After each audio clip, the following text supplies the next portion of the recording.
A very good morning to all of you students. Today we are going to discuss about the key elements of the democratic government. आज हम वो discuss करने जा रहे हैं इस चैप्टर में कि एक डेमोक्रेटिक गवर्नमेंट में क्या क्या एलिमेंट्स हो सकते हैं या उसकी क्या क्या ज़रूरतें होती हैं या उसमें क्या क्या रूल्स होते हैं, कैसे एक डेमोक्रेटिक गवर्नमेंट काम कर सकती है। South Africa is the country that has people of several races. There are black people who belong to South Africa, whites who came there to settle, and Indians who came as laborers and traders. South Africa एक ऐसी country है यहाँ पे अलग अलग प्रकार के भांति के लोग हैं, जैसे काले हैं, सफ़ेद हैं, मीन्स काले गोरे, और इंडियंस भी हैं साउथ अफ्रीका में। Maya Naidu, an 11-year-old South African girl living in the town of Johannesburg, was helping her mother clear up her old boxes. She found a scrapbook full of pictures and newspaper articles. There were many pictures of a young schoolboy of around 15 years of age. When she asked her mother who the boy was, she was told that he was called Hector Peterson. He had been shot by the police. Maya was shocked. Why? She asked.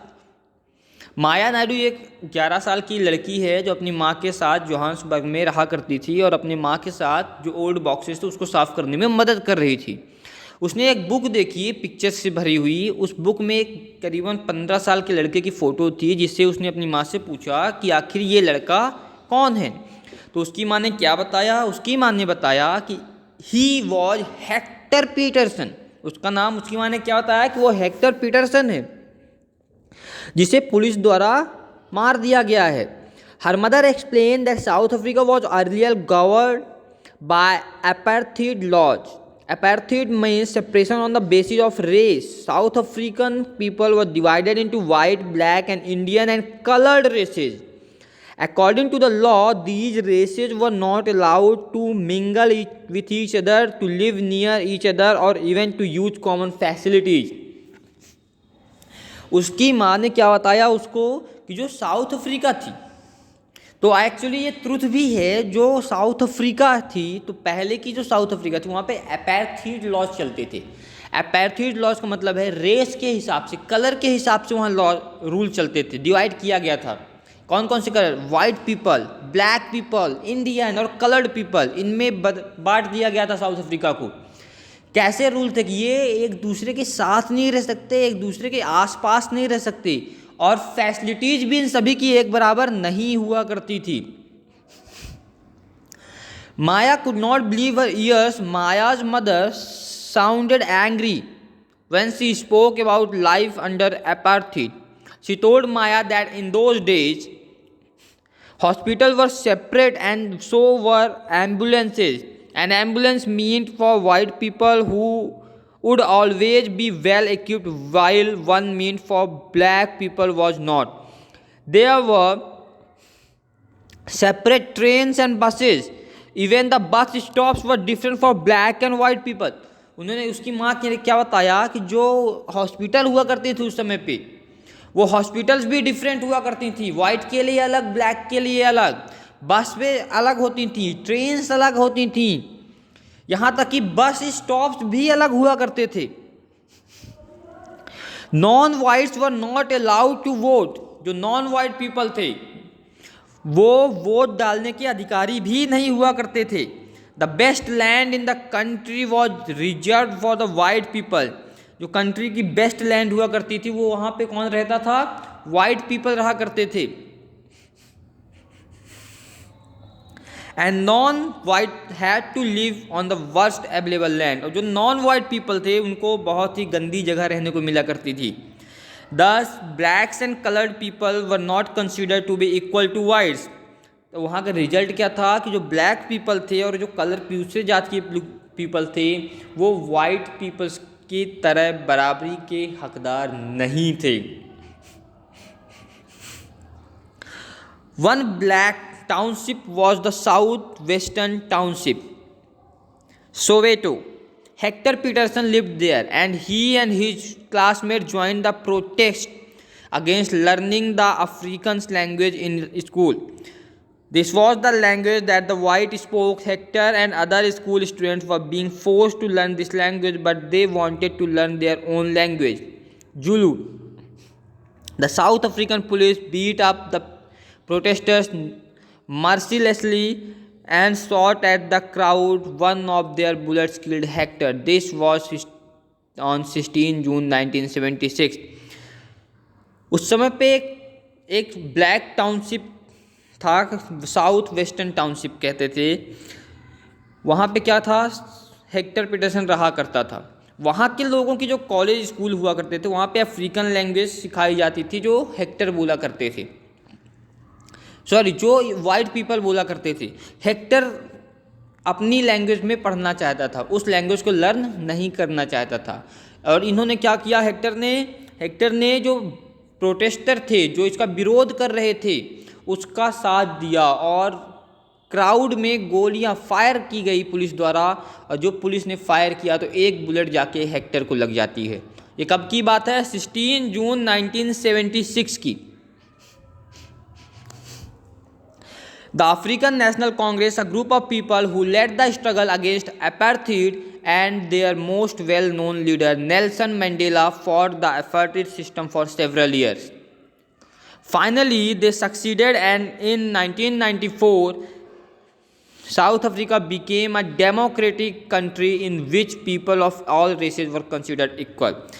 अब इसके बाद Nelson Mandela ने लड़ाई लड़ी, किसके खिलाफ, apartheid के खिलाफ। बहुत सालों तक लड़ाई चली और जाके 1994 में सक्सेस मिलती है उनको, और 1994 में साउथ अफ्रीका को डेमोक्रेटिक कंट्री बना दिया जाता है। अब डेमोक्रेटिक बन गई साउथ अफ्रीका, तो क्या हुआ, वहाँ पे सभी को बराबरी का अधिकार दिया गया, सभी प्रकार के लोगों को बराबरी का अधिकार दिया गया।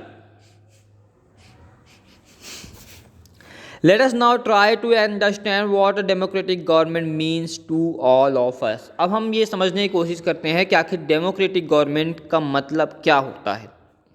Participation, why do we have regular elections, हमारे यहाँ रेगुलर इलेक्शंस क्यों होते हैं।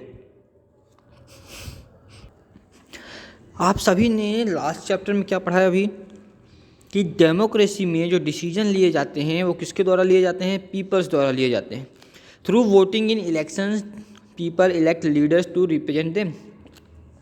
इलेक्शंस में वोट डाल के पीपल क्या काम करते हैं, अपने रिप्रेजेंटेटिव को चुनते हैं। These representative take decision on the behalf on the people. In doing so it is assumed that they will keep in mind the votes and interest of the people. अब ये जो काम वो करते हैं तो क्या एज्यूम करके करते हैं कि जो लोग चाहते हैं, लोगों की आवाज़ है, वो ही सोच के वो सारे रूल्स बनाते हैं जो लोगों द्वारा नीड है।